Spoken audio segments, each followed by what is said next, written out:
The Three Little Pigs. Down in the valley was a farm. On the farm there was a pigsty, and in the pigsty lived Mummy Pig and the three little pigs. "You are growing so fast, my little ones," said Mummy Pig to the three little pigs. "Soon there'll be no space for you here. You got to go. It is time for you to leave the farm and build your own houses." Before leaving, Mummy Pig gave each of the three little pigs a packed lunchbox and told them something very important. She said, "You must remember to build your house out of bricks. Bricks are very strong and they'll keep you safe no matter what." The three little pigs set off down the lane to the brickyard, leaving Mummy Pig all alone in the sty. After a short walk, they found a farmer plowing his field. So the first little pig said to the man, "I like a big bundle of your finest straw, kind sir. I use it to build my own house." The man, a little surprised by this request, agreed. He gave the first little pig 10 bales of his finest straw, and the pig built his straw house. The house looked great. There was not a single straw out of place. A big bad wolf, who had been watching from afar, strolled up to the straw house, knocked at the door, and said in a low, gruff voice, little pig, let me come in." "Not by the hair of my chinny chin chin," replied the little pig. "Then I'll huff and I'll puff and I'll blow your house in," said the big bad wolf. Without delay, the wolf took a huge breath in. Then he huffed and he puffed and he blew the house in. The straw house looked wonderful, but it was extremely weak. It fell down in an instant, and the big bad wolf gobbled up the first little pig. Meanwhile, the second and third little pigs had continued to walk down the lane to the brickyard. They soon came across another farm. This was an apple farm, and the farmer was busy chopping down the branches of the apple trees. An enormous pile of sticks lay on the ground next to the farmer. The second little pig thought, "I'll make my house out of sticks. It will save my tired legs from walking, and my house will be built much faster." So the second little pig said to the farmer, "I'd like to have that enormous pile of sticks, kind sir. I will use it to build my house." The farmer, who was looking for a way to get rid of his sticks, happily obliged. He gave the second little pig all of the sticks, and the pig built her stick house. The house looked fabulous. There was not a single stick out of place, and the little pig was very proud of herself. The big bad wolf, fresh from gobbling the first little pig, strolled up to the stick house, knocked at the door, and said in a low and gruff voice, little pig, let me come in." "Not by the hair on my chinny chin chin," replied the second little pig. "Then I'll huff and I'll puff and I'll blow your house in," said the big bad wolf. Without delay, the big bad wolf took a huge breath in. Then he huffed and he puffed and he blew the house in. The stick house looked superb, but it too was extremely weak. So it fell down in an instant, and the big bad wolf gobbled up the second little pig. Meanwhile, the third little pig had made it all the way to the brickyard. He went up to the man in charge of the yard and said, "Hello, kind sir.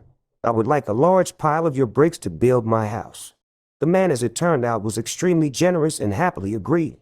He gave the third little pig all the bricks he wanted, and the pig built his brick house. The house not only looked tremendous, it was extremely strong. The third little pig had taken the time to build his house well, and he was extremely proud of himself. The big bad wolf, fresh from gobbling the second little pig, strolled up to the brick house, knocked at the door, and said in a low and gruff voice, little pig, let me come in." "Not by the hair on my chinny chin chin," replied the third little pig. "Then I'll huff and I'll puff and I'll blow your house in," said the big bad wolf. Without delay, the big bad wolf took a huge breath in. Then he huffed and he puffed and he huffed and he puffed, but the brick house was much too strong and well built to be blown down. This made the big bad wolf wild with rage, so he devised a nasty plot to fool the third little pig into coming out of his brick house. Tap, tap, tap came from the window. "Little pig, I know a farmer with some marvelous turnips. You love turnips, don't you, little pig? Shall we go there tomorrow and get some?" said the big bad wolf. "Very well," said the little pig. "I do love turnips. What time shall we go?"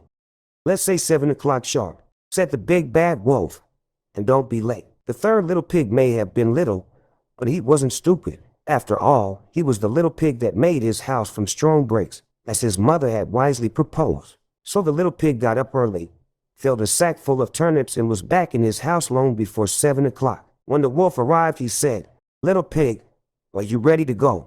"Silly wolf," said the little pig, "I've already been. My turnips are bubbling away in a huge pot."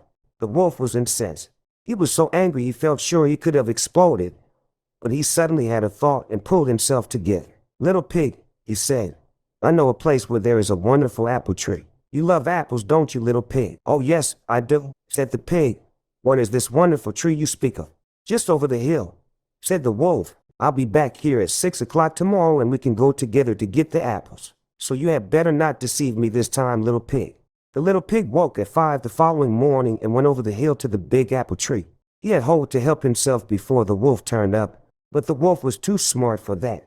The little pig saw the wolf approaching, which terrified him greatly, and quickly climbed the tree. "Hey, wolf," said the little pig from up in the tree. "Wait there while I find the biggest, juiciest apple for you." The wolf waited. The little pig picked a big juicy apple and then called down, "Hey, wolf, I will throw it down to you. Here it comes." The pig then threw the apple as far as he could, and whilst the wolf was away collecting the apple, the little pig jumped down from the tree and ran safely home to his brick house. By now the wolf had had enough. He followed the little pig home and called through the window, little pig, I'm going to eat you up. I will climb on the top of your house, come down the chimney and gobble you up in a single bite." Hearing this, the little pig quickly made a roaring fire and placed upon it a large pot full of water. As the wolf came down the chimney, the little pig lifted the lid of the pot. The wolf fell in with a plop and head first, and the little pig replaced the lid quick as a flash. The little pig then boiled up the wolf, munched on him for dinner, and lived happily for the rest of his days.